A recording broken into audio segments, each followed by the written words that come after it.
Буржиг байна да. Үндэ ховчин хуржаа байна да. Та нар мэдгүй болохоос ш манай Батука төвөг дагаад ууланд гарсан. Тэгээ сая ирсэн. Энд дэвчээ чиний охтын идэх хэрүүч биш. Сайн ирсэн. Йоо.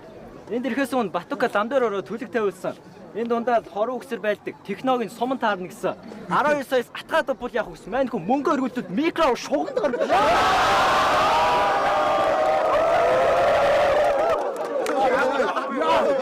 Чичтэй season 3-аас зайлаад явцуу карьераараа сайрхаж яах вэ бэнда?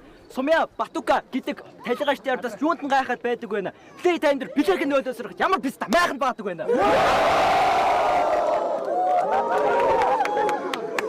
Өмнөхдөр би хүндлэл харин ч гутан шиг тавьсан. Чамаг охин болгонд түлхчихсэн. Азан дайрахгүй надтай юмнууд надад тарсан юмнуудыг хохин болоод түлхчихсэн. Намайг энэ чи ялт байгуулж байгаа чимүү газарч богмог болоод түлхчихсэн.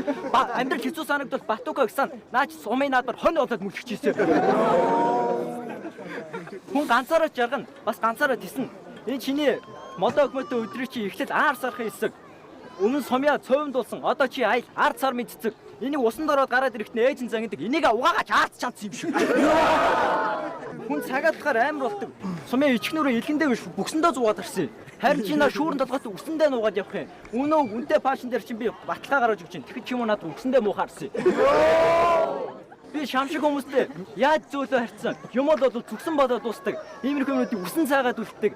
Энэ ядагцсан гутам шиг бүтлгүүд болгоно нүксөв болгонд хилдэг. Моникен дээр орой болгон зочилдог. Харин энэ мө орон дээр нь гараад нүксэн болоод твтдэг.